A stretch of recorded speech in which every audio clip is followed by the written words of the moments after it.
Hi guys! Gusto ko lang i-share sa inyo itong ipinadala sa atin ni Freewell. Ito ay mga filters para sa DJI Mini 5 Pro. Ito ay 16 na iba't ibang filters. Coated optical glass, gimbal safe, limited lifetime warranty. Okay, may mga information sa kalagay sa likod. Yan, i-freeze nyo na lang kung gusto niyo basahin. Buksan na natin to. Dito sa loob ay merong tatlong boxes. So, tingnan natin kung ano-ano ito. Ito ay all-day 6-pack. Ito yung 6 na filters. Ito ay ND. Ibig sabihin ng ND ay neutral density filters.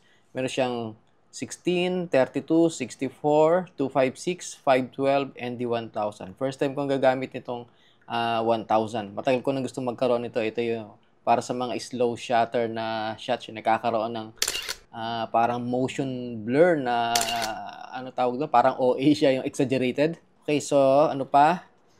Ito naman ay ito yung mga NDPL. Ito yung neutral density na may polarizer. So, meron din siyang iba-ibang level, 8, 16, 32, 64, 128, and 256.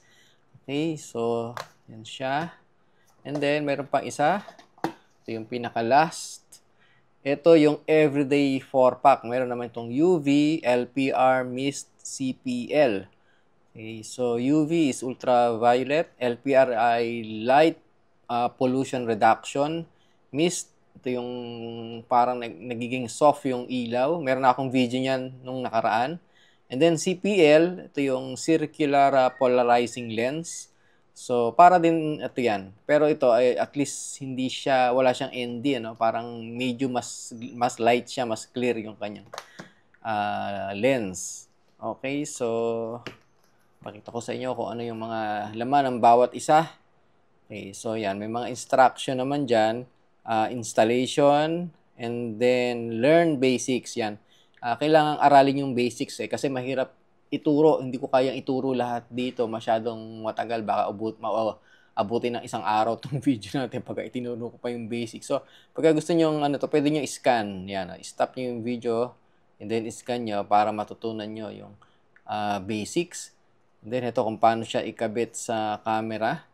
So, buksan natin, tingnan natin ang laman ng ND filters. Okay, wala na. Ato, meron siyang microfiber, and then meron tong warranty card. So, may warranty itong lens filter.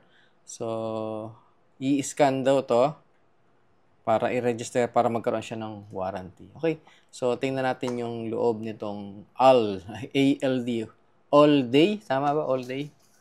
Yan, all day 6-pack. Yun ang ibig sabihin ng all day for Mini 5 Pro. So, yan siya. Ayan yung mga number niya, iba-ibang level or yung filter niya, iba-ibang sukat. So, mas mababa yung number, mas maliwanag. So, magtanggal tayo ng isa. Ito ay ND16. So, kung itatapat ko sa camera, yan. Tingnan natin kung makakapag-adjust. Pabaliktarin ko. And then, tapat natin sa camera. Yung mag-focus. Wait natin. Ayan, nag-focus na yan. Napasin nyo, dumilim. Okay, so yan siya. Ito yung pinakamababa. Ito yung ND16. Ngayon, tingnan din natin yung iba, yung mas mataas na number. Yung ND1000. Yun ay, ano yan eh, ginagamit sa slow shutter. Kasi pag gumamit ka nito, pag maliwanag yung araw, gamit ka na ND1000, kung magdidilim, and then yung shutter speed mo, kailangan mong ibaba para lumiwanag. Ayan, tingnan natin kung may makikita. Wala, no? Halos ang dilim. Ayun, no? Bahagyang-bahagya. So, papakita ko sa inyo yung sample na kung ano po pwedeng magawa nito.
Okay, so much for that. Bigyan natin ng time yung iba. Yan. Ito namang Bright Day 6-pack, ND8PL, ND60PL, ND32, 64, 128, at saka 256. Dito naman, ipinapakita nila kung paano ginagamit yung polarizer, BRG. Sige, tingnan natin. Ganun din, meron din siyang kasamang microfiber warranty card. Tingnan natin. Yan. Okay, so ayan yung mga number niya. Okay, kuha tayo na isa. Alin ba yung pinakamababa? ND8PL. Yan.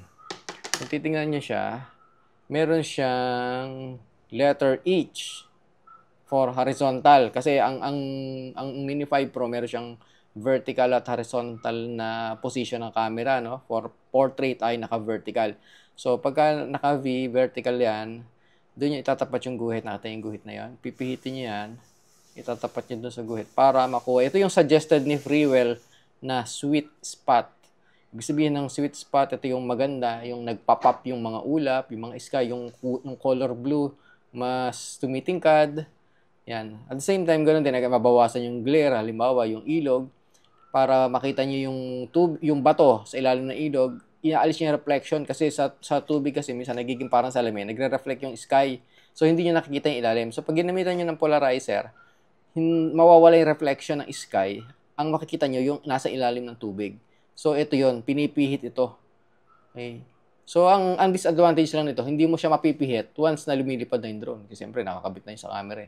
Sana magkaroon ng polarizer na electronic, yung napipihit mo habang lumilipad yung drone. So, wala pang ganun sa ngayon. Pero maganda to kapag, lalo na kung summer, yung tag-araw, nahando kayo sa beach or nasa ilog, doon siya magandang gamitin. Okay, sa mga buildings, pagka instead na gusto mong makita yung reflection ng sky o ng paligid sa salamin, pagka pinihit mo yan, ang makikita mo yung mawawala yung reflection, makikita mo yung nasa loob. Okay, so baka iba yung iniisip niyo.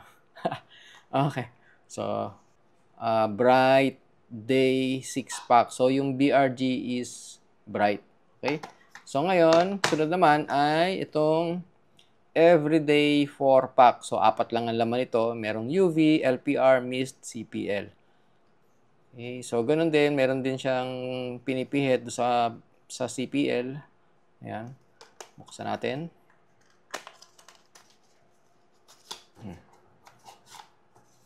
Okay, yan. Ang laman. Same ulit, meron siyang microfiber and then warranty card. Napansin ko wala siyang sticker na kasama ngayon. No? Before, doon sa mga nakaraang lens filter na padala ni Freewell, may mga kasamang sticker. Pero ngayon, nagtipid. Wala siyang sticker. Okay. EDY, everyday. So, yun ang meaning na EDY, everyday. Everyday, anong meaning? Everyday 4-pack. Yun, ito yung 4. Ito, interesado ko dito sa 4 na to kasi, kumbaga, ito mga special types to ng mga filters, ano. Meron siyang glow mist, 1/4. Okay, may video na ako nito, itong glow mist.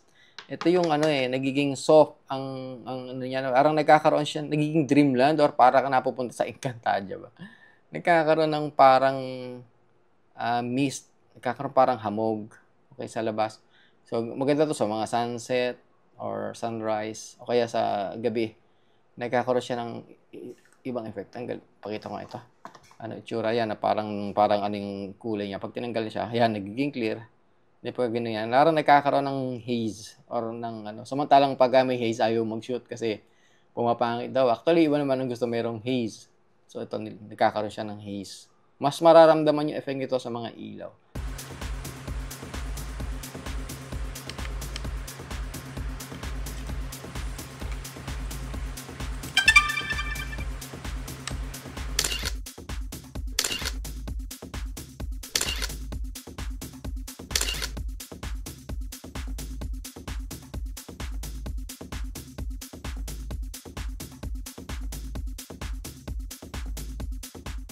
Or panoorin nyo yung video ko ng Air 3S na ginamitan ko ng mist filter. And then, try natin yung iba. Ito yung CPL, ito yung circular polarizing lens. Ito, wala itong Wala itong ND. Kumbaga, CPL lang. Ayun, nakita niyo yung sa gilid. Yung ito, nakikita niyo to, yung black. Pagka pinihit ko siya, ayun o, nag-iiba yun. Dumilim, lumiwanag. Ayan o. Ayan, pipihitin ko. Ayan, naiiba, diba? So, yun ang epekto ng polarizer. So, may mga times na sa mga salamin ng building or kaya sa mga reflection nga ng ilog, ng tubig, gusto nyo ma-eliminate yung glare, yung hindi mo makikita yung langit, ang makikita nyo yung buhangin sa ilalim ng ilog, or yung reflection, gusto mong makita yung nasa loob ng building, or ayaw mong makita, o kaya sa kotse, gusto mong makita yung driver, or ayaw mong makita yung driver, meron kang option para mabago. I-adjust mo to. O, diba? Yan yun. LPR. Okay. Light Pollution Reduction. Ito, fini-filter niya yung mga unwanted na light, yung mga kulay na hindi dapat kasali. Ngayon, lahat ng kulay, lahat ng liwanag pumapasok dyan. Pag nilagyan natin itong light pollution reduction, ang nangyayari sa kanya, ikukontrolin niya yung liwanag. Tingnan yung puti, naging puting-puti na. Di ba? Tinanggal ko, di ba? Iba yung kulay niya. Yan yung kasi yung ilaw, yung liwanag ng white na yan, nanggagaling yan doon sa LED bulb ng ngayon, nagamit ko rito. So, kapag nilagyan ko nitong light pollution reduction, nino-normalize niya, kinakancel niya yung ilaw na hindi dapat kasali. Okay, so ikinu-collect nito. Inaano niya, pinagaganda. Maganda ito sa mga night shots. Although bawal magpalipad sa gabi. Pinagaganda niya yung mga ilaw ng mga poste, sa mga street lights, sa mga parks. Yan, doon to magandang gamitin.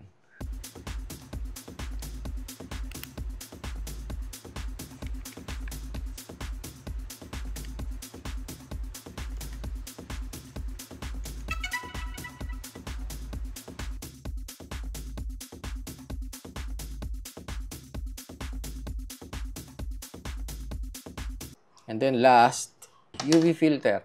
Pinaka-basic to. Walang nangyayari. Walang nangyayari. Yan, tingnan nyo. Lagyan ko yan. Tinanggal ko. The same. Kasi sa ngayon, wala na epekto ang UV filter. Kasi ang digital cameras ngayon, ng cellphone, ng drone, action cams, meron na siyang built-in UV filter. Unlike nung mga dati pa ng mga films pa ang gamit. Noon kasi walang filter ang mga lens. So, nasisira, na overexpose yung mga kuha nila. Pero sa ngayon, mayroon pa rin magandang silbi ito. Ang main purpose ng UV ay para maprotektahan yung camera. Kasi expose ang ano to eh. Sa dumi, sa hangin, at saka isa pa, pag nabangga, hindi mo inaasahan, bigla nabangga yung drone or tumama sa puno sanga, sa mga wires, ay pwedeng maprotektahan nitong UV filter. Ang dali lang ikabit. Nakalock siya rito at saka sa ilalim. Sa lumang mga drones, nagmo-moist yung camera. Isang solution na ginagawa ay naglalagay ng UV filter para ma-minimize yung pag-moist. Ito yung DJI lens filter ng Mini 5 Pro. Tingnan natin kung gaano kabigat. 1.1. Tapos itong isa, yung ND, ito ay ND8. ND8 ay 1.2 grams. Yung UV is 1, halos ganun din. 1.2, 1.1. Hindi nalalayo. Sa lahat ng mga filters na nakikita ko na binibenta sa market, isa sa pinakamaganda ay Freewell. Ngayon, ay pakikita ko naman yung mga shots na nagawa ko gamit itong Freewell lens filters. Nga pala, maraming salamat doon sa mga patuloy na nagko-comment, ang mga video. Kung hindi pa kayo nakasubscribe, please subscribe sa channel ko para dumami naman yung ating subscribers at makagawa pa tayo ng marami pang videos. Kung meron pa kayong ibang mga concern, ay ilagay nyo na lang sa comment section. Please. Habang pinapanood natin ang kuha ng DJI Mini 5 Pro gamit ang iba't ibang lens filters ng Freewell, ay shoutouts muna sa ating mga subscribers. Unang-una si Napoleon Gardening Adventi, si Mark Castillo, kay Don Johnson Wax, kay June Burst, kay MF Aerial Vlog, kay Yasuri C, kay Jack Rabbit, kay Zacchaeus Channel, kay Drony Alter, kay Yellow Cab, Bostino, Lloyd D Channel, Naibaf Dokalang, at shout out kay Kuya Ram Andrew from Leyte, Shoutout kay Jesher Bangayan, Benja, Drone RB Travel Vlogs, Russell Garcia, Advent Choi, Founder TV, Joe Niebla, at pa-shoutout kay Himiha at Napster from California, USA, kay Red Beans, kay Orange Whitey, kay Kim59 TV, kay Reynaldo Santos, kay Gillier Aguila, kay J. Montecarl, kay Bambi Santos, at shoutout mula kay Mas Butcher, shoutout sa kanyang mga gagandang anak na si Syke Heartfilia at kay Felicity Syke from Cebu. Shoutout kay Joey Boy, shoutout kay Rap, shoutout kay Maximo Domingo, Pilot ng Tadhana, Kentoy Moto, Boss Cholo, at shoutout sa mag-asawang Owan Doves at Jing Mga Banal.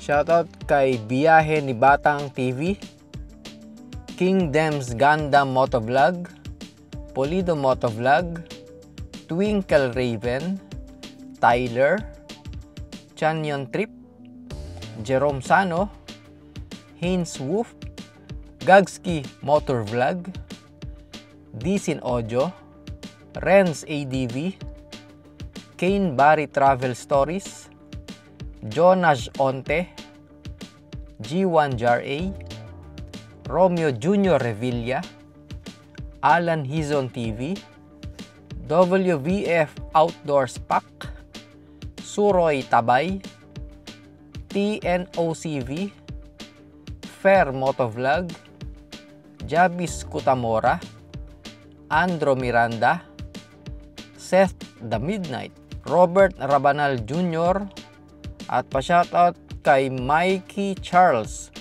from U1 Red 891. Yan po yung ating mga shoutouts. Kung gusto nyo ma-shoutout sa susunod na video, mag-comment kayo sa video na to ng shoutout. So maraming salamat po sa lahat ng tumatangkilik sa ating channel. Mabuhay po kayo hanggang sa muli.